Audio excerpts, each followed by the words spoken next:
Late 1960 San Francisco बे area एक ऐसा वक्त जब अमेरिका के वेस्ट कोस्ट पर फ्रीडम और पीस के स्लोगन गुनगुनाए जा रहे थे। लोग नई सोच और नई लाइफ जीने के सपने देख रहे थे, लेकिन इसी ख्वाब के बीच एक ऐसी शैडो उभर रही थी जो इस शहर की तस्वीर हमेशा के लिए बदल देगी। एक के बाद एक कत्ल। विक्टिम्स रैंडम लगते थे, पर हर क्राइम के बाद उसने मीडिया को भेजा एक डार्क लेटर जिसमें कोडेड मैसेज और खुली धमकियां होती थी। वो पुलिस को चिढ़ाता था, पब्लिक को डराता था और अपने आप को उसने एक नया नाम दिया, द ज़ोडिएक। आज के दिन भी उसका असली चेहरा एक मिस्ट्री है। ये सिर्फ एक सीरियल किलर की कहानी नहीं, बल्कि एक साइकोलॉजिकल गेम की कहानी है। एक ऐसे कातिल की कहानी जिसका डर आज भी लोगों के अंदर जिंदा है। ये है द ज़ोडिएक किलर।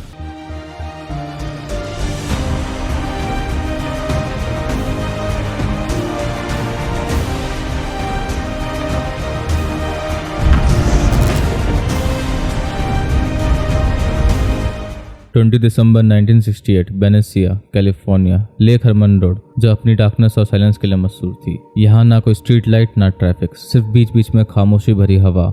इस जगह पर उस रात एक यंग कपल 17 साल का डेविड और 16 साल की बेटी लो जेनसन अपनी कार पार्क करते हैं। ये उनकी पहली ऑफिशियल डेट थी और दोनों बस थोड़ी देर अकेला टाइम स्पेंड करना चाहते थे। कार खामोशी में खड़ी थी, लेकिन कुछ ही देर बाद एक और व्हीकल उसके पास आकर रुकती है। उस व्हीकल के हेडलाइट्स ने एक पल के लिए पूरी रोड को रोशन कर दिया और फिर वही अंधेरा। उस रात वहां क्या हुआ इसका कोई आई विटनेस नहीं था, लेकिन पुलिस रिपोर्ट्स के मुताबिक अटैकर ने दोनों को कार से बाहर निकलने पर मजबूर किया और फिर दोनों पर गोलियों से हमला किया। डेविड को पॉइंट ब्लैंक हेडशॉट मारा गया। वो वही कार के साइड में गिर गया। बेटी लो भागकर जिंदा बचने की कोशिश करती है, लेकिन पीछे से 5 गोलियां उसके बॉडी को चीर कर निकल जाती है। उसकी बॉडी रोड के साइड पर गिरती है। अब भी खून बह रहा था। जब पुलिस साइड पर पहुंची, उनके सामने था एक हॉरिफाइंग सीन। कार का एक डोर खुला था, खिड़की तोड़ दी गई थी और जमीन पर स्कैटर शेल केसिंग था। ऑफिसर्स ने .22 कैलिबर बुलेट्स रिकवर की थी, लेकिन ना फिंगरप्रिंट्स, ना टायर मार्क्स, ना कोई विटनेस। ये केस पुलिस के लिए एक पजल था। उनके लिए एक ब्रूटल सेंसलेस किलिंग लग रही थी। उन्हें ये नहीं पता था कि ये बस एक रैंडम एक्ट नहीं, बल्कि एक केयरफुली प्लान की शुरुआत थी। और इस शुरुआत के पीछे था एक ऐसा आदमी जिसका नाम कुछ महीनों बाद पूरी दुनिया सुनने वाली थी, द ज़ोडिएक किलर। 4 जुलाई 1969 वेलिजियो, कैलिफोर्निया, रात के 12 बजे के करीब एक blue Corvair car blue rock spring park के पार्किंग लॉट में खड़ी थी। कार के अंदर बैठी थी 22 साल की डालिन और 19 साल का माइकल। दोनों ने सोचा कि थोड़ी देर शांति से बैठकर रात का मजा लेते हैं, लेकिन उन्हें नहीं पता था कि इस पीसफुल मूवमेंट का अंत खून के साए में होने वाला है। करीब 12:10 पर एक व्हीकल उनके कार के पास आकर रुकती है। माइकल को लगता है कोई पुलिस ऑफिसर होगा जो उन्हें पार्क से निकालने आया है, लेकिन कार से एक आदमी उतरता है। उसकी हाइट 5 फुट 8 इंच से 5 फुट 10 इंच थी। उसके हाथ में फ्लैशलाइट और एक पिस्तौल। वे बिना कुछ कहे माइकल की आंखों पर फ्लैशलाइट डालता है और फिर गोलियों की बरसात कर देता है। पिस्तौल से निकलती लगातार फायर की आवाज ने पार्किंग लॉट की खामोशी चीर दी।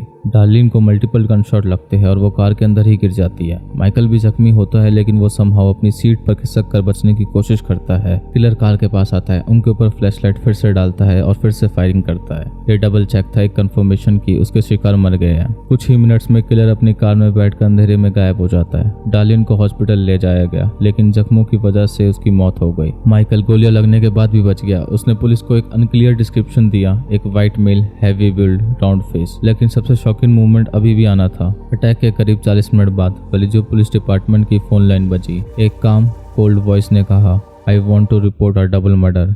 If you go 1 mile east on Columbus parkway, you will find kids in a brown car. They were shot with a 9mm gun.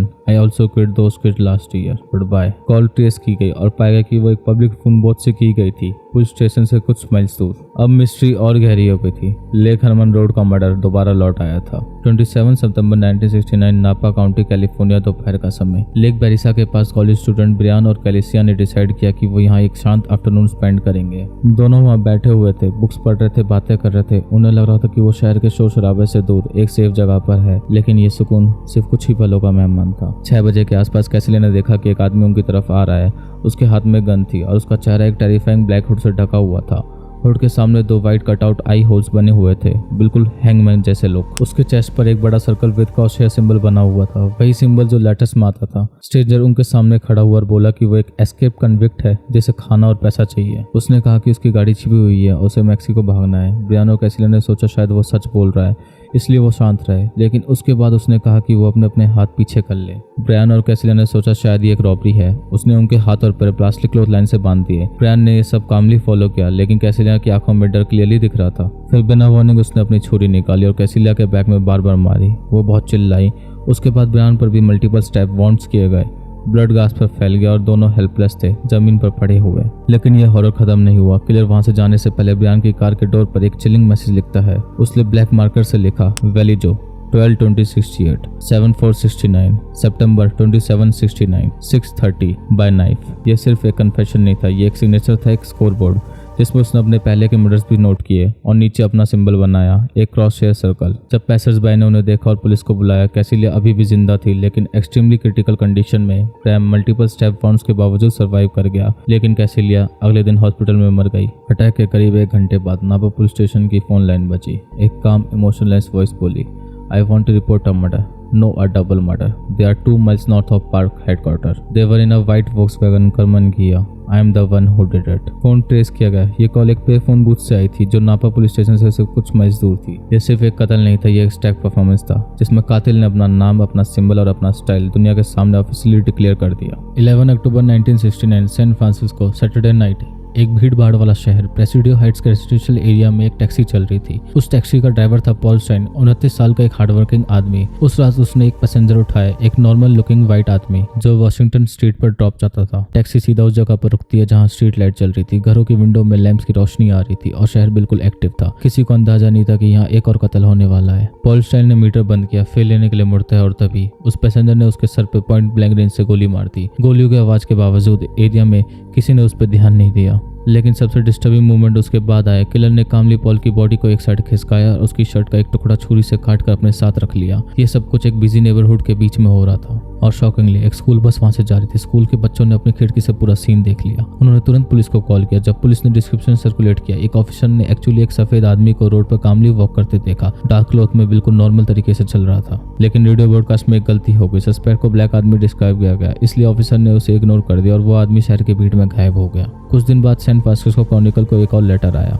Envelope के अंदर एक फोल्डेड पीस ऑफ फैब्रिक था, Paul Stine की shirt का वही bloody टुकड़ा। ये एक डायरेक्ट प्रूफ था कि ये मर्डर भी ज़ोडेक नहीं किया है। लेटर में उसने पुलिस का मजाक उड़ाया, लिखा कि वो स्कूल बसेस को टारगेट करेगा और हर जगह उनकी आंखों के सामने मौजूद रहेगा। पुलिस और एफबीआई दोनों फुल फोर्सेस इन्वॉल्व हो चुकी थी, लेकिन हर बार की तरह उसका चेहरा मिस्ट्री बना रहा। अब तक क्लियर हो गया था ज़ोडेक के लिए मर्डर सिर्फ किलिंग नहीं था, ये एक गेम था। एक गेम जिसमें उसका मकसद था दुनिया को दिखाना कि वो हमेशा उनसे एक कदम आगे रहेगा। Lake Herman, blue rock spring, lake Berryessa और अब प्रेसिडियो हाइट्स। एक के बाद एक कत्ल के बाद पुलिस को लग रहा था कि शायद किलर चुप हो जाएगा, लेकिन असली खौफ अभी शुरू हुआ था। 1 अगस्त 1969 को बेरिया के 3 बड़े न्यूज़पेपर को एक साथ एक स्ट्रेंजर पैकेट मिला। हर एनवेलप में एक हैंड रिटन लेटर था, लिखा था, this is the zodiac speaking. हर लेटर के साथ एक क्रिप्टोग्राम भी था, 408 सिंबल्स का। किलर की डिमांड सिंपल थी, publish my coded message on front page. अगर तुमने पब्लिश नहीं किया तो मैं स्कूल चिल्ड्रंस को मार दूंगा। इस धमकी ने पुलिस और मीडिया दोनों को शॉक कर दिया। एक अननोन किलर अब स्कूल बसेस को टारगेट करने की बात कर रहा था। पेरेंट्स पैनिक में आ गए और पूरा बे एरिया डर के साए में जीने लगा। न्यूज़पेपर ने कोडेड मैसेज पब्लिश किया और जल्द ही एक लोकल टीचर कपल ने उसको कोड क्रैक कर दिया। कोडेड मैसेज के अंदर लिखा था, I like killing people because it is so much fun. It is more fun than hunting wild animal in the forest. Man is the most dangerous animal of all. ये confession सिर्फ disturbing नहीं था, ये एक declaration था। उसने अपने आप को एक हंटर डिक्लेयर कर दिया और ह्यूमंस को एक प्रेडेटर।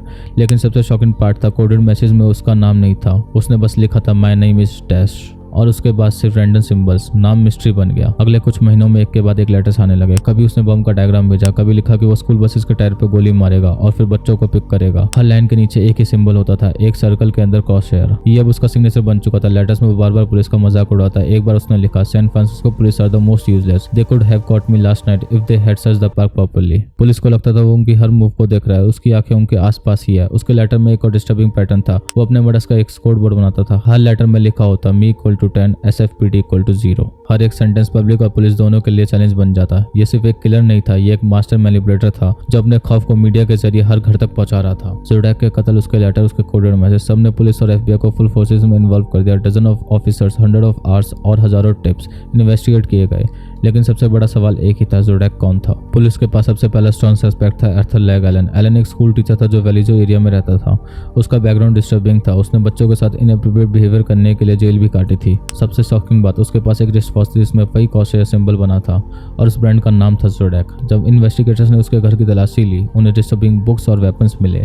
उसके फ्रेंड्स और फैमिली ने भी कहा कि एलन ने खुद कन्फेस किया कि वो जोडेक है, लेकिन जब पुलिस ने फॉरेंसिक टेस्ट किए, हैंड राइटिंग, फिंगरप्रिंट्स, डीएनए, कुछ भी एग्जैक्ट मैच नहीं हुआ। आर्थर लेग एलन सबूत की कमी की वजह से क्लियर कर दिया गया। दूसरा नाम आया रिचर्ड गैकोस्की, एक जर्नलिस्ट। उसकी फिजिकल अपीयरेंस विटनेस के डिस्क्रिप्शन से मैच कर रही थी और कुछ लोगों ने कहा कि उसकी वॉइस जोडेक के फोन कॉल जैसी थी, लेकिन फिर भी कोई सॉलिड फॉरेंसिक एविडेंस नहीं मिला। तीसरा सस्पेक्ट था लॉरेंस किन। उसका पास स्पीशियस था। उसकी मेडिकल रिपोर्ट में ब्रेन इंजरी लिखा था जो उसके वायलेंट बिहेवियर को एक्सप्लेन करती थी और उस एरिया में भी वो रहता था जहां जोडेक एक्टिव था। एक सर्वाइवर ने कहा कि केन उस अटैकर जैसा दिखता था, लेकिन डीएनए ने उसको भी क्लियर कर दिया। 2000 के बाद एक और नाम सामने आया, गैरी पोस्ट, एक रिटायर्ड मिलिट्री मैन जिसका नाम एक सीक्रेट ग्रुप ऑफ इन्वेस्टिगेटर्स ने जोडेक के तौर पर रिवील किया। उसके फेशियल स्कार्स एक स्केच से मैच करते थे और उसके ग्रुप ने क्लेम किया कि पोस्ट ही असली जोडेक था, लेकिन ऑफिशियल एजेंसी ने उस क्लेम को कभी कंफर्म नहीं किया। पुलिस ने हजारों सस्पेक्ट इंटरोगेट किए, कभी हैंडराइटिंग एनालिसिस पे फोकस हुआ, कभी डीएनए सैंपल्स लिए गए। हर बार लगता कि शायद अब केस सॉल्व हो जाएगा, लेकिन हर बार मिस्ट्री और गहरी हो गई। 50 साल बाद भी एक सवाल जिंदा है, जोडेक किलर कौन था? आज जोडेक किलर के पहले कत्ल को हुए लगभग 50 साल से ज्यादा हो चुके हैं। 1968 से 1969 तक उसने 5 कंफर्म मर्डर किए, लेकिन अपने लेटर्स में क्लेम किया आई हैव किल्ड 37। सच्चाई क्या थी शायद कभी ना पता चले। 2020 में एक इंटरनेशनल टीम ने उसके एक famous coded message Z340 finally crack किया। उसमें लिखा था, I hope you are having lots of fun trying to catch me. I am not afraid of the gas chamber because it will send me to paradise all the sooner. Code crack हुआ, लेकिन नाम फिर भी छुपा रहा। 50 साल से ज्यादा बीत गए, लेकिन जोडेक किलर का असली चेहरा एक राज है। उसने सिर्फ जाने नहीं ली, उसने पूरे शहर को डरा दिया। उसने मीडिया, पुलिस और पब्लिक के साथ एक ऐसा साइकोलॉजिकल गेम खेला जो शायद दुनिया के हिस्ट्री में किसी और किलर ने कभी नहीं खेला। और इसी वजह से आज भी जोडेक का नाम सुनते ही लोगों के जहन में एक सवाल उठता है, क्या वो अभी भी जिंदा है? क्या उसका असली नाम कभी सामने आएगा, या फिर ये मिस्ट्री हमेशा के लिए अंधेरे में छुप जाएगी? ये है द जोडेक किलर, दुनिया की सबसे बड़ी अनसॉल्व्ड मिस्ट्री में से एक। मिलते हैं एक ऐसी ही डार्केस्ट कहानी के साथ। I am of.